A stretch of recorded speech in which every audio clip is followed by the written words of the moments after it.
Hey guys, welcome back to the channel. So I went and did a thing again because I have a problem.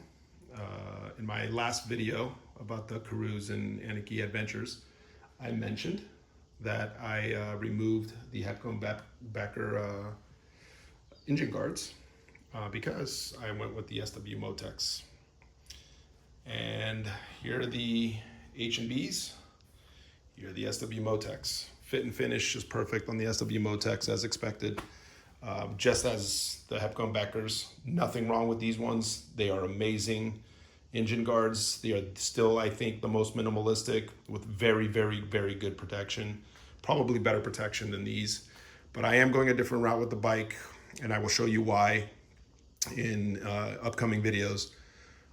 So I'm gonna go ahead and mount these up. But before that, I wanna show you kind of the differences between the Hepco and Beckers and the SW-Motech, since I have them both in my possession.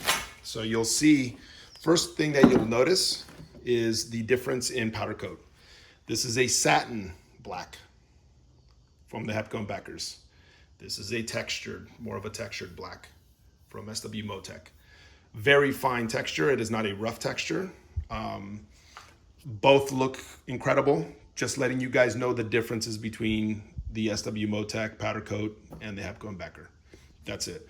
You'll see a little bit of a different design. There's a lot more protection in the middle of the cylinder on the boxer engine versus the SW-Motech one has a bigger opening here, which exposes the cylinder head, but they do have a cylinder guard that they make to cover that up.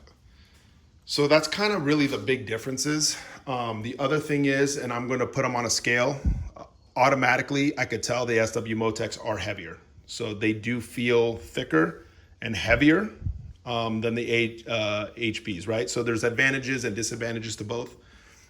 These are super light. These are a lot heavier. So let's get these up and mounted, and we'll go from there. All right, so here we are in my garage. I'm going to mount these up. They have 3 mounting points, similar to the H&B, except for one exception. One mounting point is right here. The other one is down here. And the other one is right here in this frame bolt. So this is a T55. Make sure you have one of these if you're going to plan on removing this or starting this project, because this is a big torque spit. This is where the H&B had the 3rd mounting point. So this little screw right here. So I pulled this one out, mounted the other ones, and that was it. But now that I removed the H&Bs, I mounted the original screw back on in here. It kind of holds this section right here. I don't know what it is, but a bunch of wiring looms. And now I'm going to remove this and mount that. The torque specs on this, I believe, is 110 Newton meters from BMWs, or directly from BMW.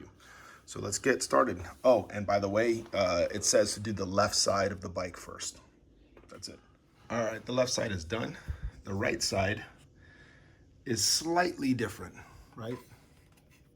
Mounting point right there.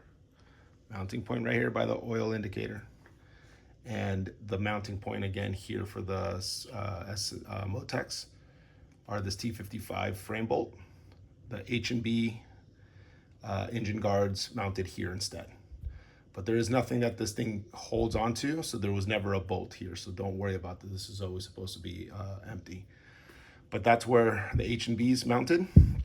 So you'll notice that the H&Bs mounted only to the engine versus the Motechs also bolt into the frame. So let's get these off and mount up the right side.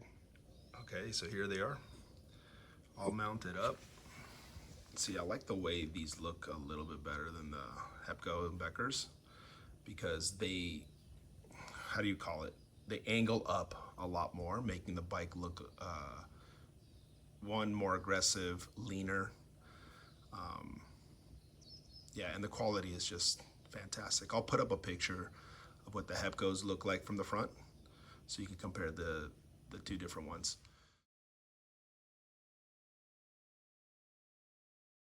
So pretty easy install. The only pain in the ass is really this bolt right here because of this bar. So you have to have kind of like a pivot socket to make it work. But they look great. Here's what they look like from back. And you'll see relative to the Hepco and Beckers where the bar went over the cylinder head. These kind of expose it a little bit more, but I'm probably going to be going with the cylinder guard from Motech. So let me know what you guys think. Thanks again for subscribing to the channel, guys, and hitting those like buttons. I really do appreciate it. Until then, talk soon.